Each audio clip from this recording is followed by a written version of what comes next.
అందరికీ నా హృదయపూర్వక నమస్కారాలు. జనసేన మద్దతుదారులకి, జనసేన వీర మహిళలకి, జన సైనికులకి, ఆంధ్రప్రదేశ్ ప్రజలకి, ప్రతి వర్గాలకి అందరికీ పేరు పేరున నా హృదయపూర్వక నమస్కారాలు. ఈ ఎన్నికలు ఈ మే 13న చాలా కీలకమైన ఘట్టం చేరుకోబోతుంది. మన భవిష్యత్తుని మనం నిర్దేశించుకునే సమయం. దీంట్లో భాగంగా మీ అందరినీ నా విన్నపం, నా విజ్ఞాపన, నా అభ్యర్థన, వైసీపీ వ్యతిరేక ఓటుని చీలనివ్వకుండా అందరం ఒకే మాట మీద నిలబడి ఎక్కడైతే భారతీయ జనతా పార్టీ అభ్యర్థులు ఉన్నారో వారికి మన సంపూర్ణ బలం టీడీపీ జనసేన బలం ఇవ్వడం, అలాగే టీడీపీ ఎక్కడైతే నిలబడిందో సంపూర్ణంగా జనసేన బీజేపీ మద్దతుదారులు, జన సైనికులు, కార్యకర్తలు, బీజేపీ కార్యకర్తలు అందరూ మద్దతు ఇవ్వడం, అలాగే జనసేన పోటీ చేస్తున్న చోట టీడీపీ మద్దతుదారులు, టీడీపీ కార్యకర్తలు, టీడీపీ మహిళలు అందరూ కూర్చొని జనసేనకి మద్దతు ఇవ్వడం. సమిష్టిగా ఇది కూటమి గెలుపు, ఆంధ్రప్రదేశ్ గెలుపు. వైసీపీ వ్యతిరేక ఓటుని చీలనివ్వనని చెప్పి నేను 2021 ఇప్పటం గ్రామం సభ పెట్టినప్పటి నుంచి ఈ రోజు దాకా అదే మాట మీద ఉన్నాం. అదే బాధ్యతతోటి ముందుకు తీసుకెళ్తా ఉన్నాం. భారతీయ జనతా పార్టీ నరేంద్ర మోదీ గారి నాయకత్వంలో నడుస్తున్న ఈ దేశం ఖచ్చితంగా ఆయన ఆశీస్సులు మన రాష్ట్రానికి ఉండాలి. ఆ దిశగానే వారిని చాలా వ్యయ ప్రయాసాలతోటి మనం ఒప్పించి ఈ రోజున మన ఈ పొత్తులోకి భారతీయ జనతా పార్టీ నాయకులు అంగీకారం తెలిపారు. నాకు చాలా చిన్న వయసులో నేను చదువుకున్నది ఎంజీఆర్ గారి మాటలు గుర్తున్నాయి. ఒక రాష్ట్ర ప్రభుత్వం సమర్థవంతంగా పనిచేయాలంటే కేంద్ర ప్రభుత్వం ఆశీస్సులు అవసరం అని. ఆ వాక్యం నా మీద చాలా బలమైన ప్రభావం చూపించింది.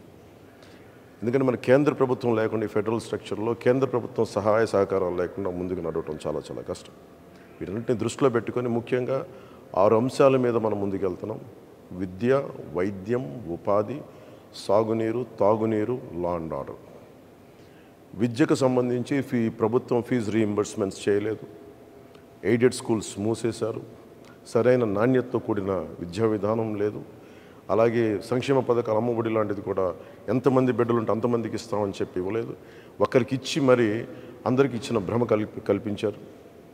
అలాగే ఎయిడెడ్ స్కూల్స్ దాదాపు 7,000 పైచీలకు ఎయిడెడ్ స్కూల్స్ మూసేశారు. ఇప్పుడు వాటిని కూడా ప్రైవేటైజ్ చేసే ప్రయత్నాలు జరిగినాయి.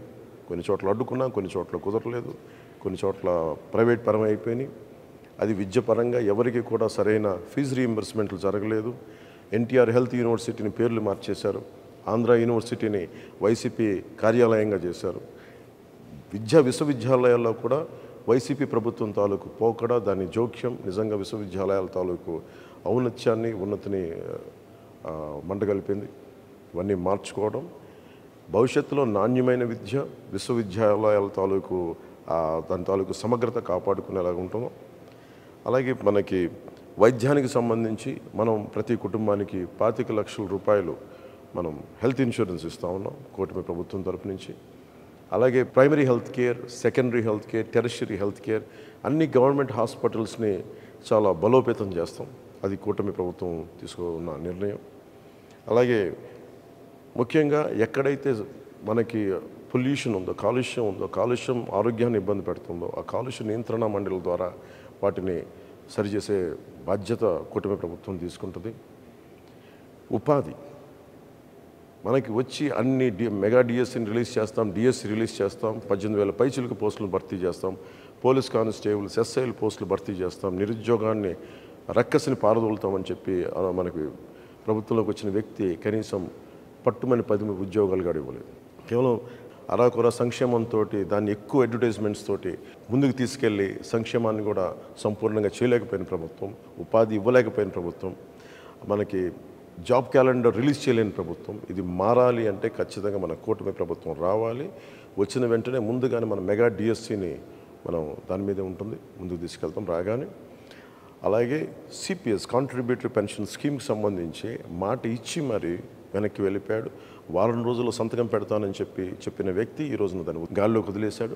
స్కూల్స్లో పాఠాలు చెప్పి టీచర్లను తీసుకెళ్ళి మనకి యారెక్ షాపుల దగ్గర, సారాయి షాపుల దగ్గర క్యూల్లో సరిచేసే బాధ్యతలు అప్పచెప్పాడు. ఇది వారిని మన గురు బ్రహ్మ, గురు విష్ణు, గురు దేవ మహేశ్వర అని చెప్పి మనం గురువుని ప్రార్థించుకునే పరిస్థితుల్లో తీసుకొచ్చి మద్యం షాపుల దగ్గర పనిచేసే విధంగా ఈ ప్రభుత్వం గురువులను అవమానం చేసింది. ఉద్యోగులకి సిపిఎస్ ఇవ్వలేదు.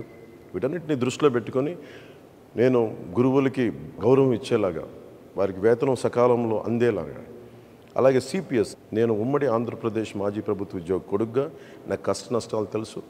ఈ రోజుకి మా అమ్మకి మా నాన్నగారి పెన్షన్ అందుతూ ఉంటుంది. దానికి తాలూకా కష్టం తెలుసు నాకు.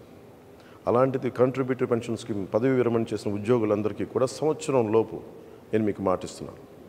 సంవత్సరం లోపు దీనికి పరిష్కారాన్ని కనుక్కొని మీ పదవీ విరమణ మీకు భయపెట్టేది కాదు, మీకు భరోసా ఇచ్చేదిలాగా ఉంటుందని చెప్పి మనస్ఫూర్తిగా నేను మీకు పదవి విరమణ చేయబోతున్న ఉద్యోగులందరికీ నేను తెలియజేసుకుంటా ఉన్నాను. నేను మీకు మాటిస్తున్నాను, సంవత్సరం లోపు దానికి పరిష్కార మార్గాన్ని కనుక్కొని మేము పారిపోం. నేను మీకు మాటిస్తాను, నేను నిలబడతాను. అలాగే సాగునీరు, మనకి ఇన్ని ప్రాజెక్టులు ఉన్నాయి. ఈరోజు మెగా ప్రాజెక్టు 2004 నుంచి ప్రత్యేకించి జల యజ్ఞం మన పదం అని కానీ జల దోపిడీ అయిపోయింది. ఎక్కడైతే సాగునీటి ప్రాజెక్టులు ఉన్నాయో ఉన్న ప్రాజెక్టులని సరిగ్గా మెయింటెనెన్స్ చేయకుండా, కాలువలు పొడికలు తీయకుండా, డ్రైనేజీలు సరిగ్గా తీయకుండా, డ్రైనేజీలను అలాగే లాకులు ఇటువంటి కనీసం మినిమం మెయింటెనెన్స్ కూడా చేయకుండా చాలా వేలాది లక్షలాది ఎకరాల ఆయకట్టు సరైన నీటి సౌకర్యం లేక, చివరి ఆనకట్టుకు చివరున్న పొలాలకి సరైన నీటి సౌకర్యం లేక నలిగిపోతున్నారు ప్రజానికి. గిట్టుబాటు ధర లేదు, మద్దతు ధర లేదు, ధరల స్థిరీకరణ నిధిని సంపూర్ణంగా అది తీసుకెళ్ళలేదు. అందుకని నేను కౌలు రైతులకి సొంత డబ్బుని ఇచ్చిన వాడిని. కౌలు రైతు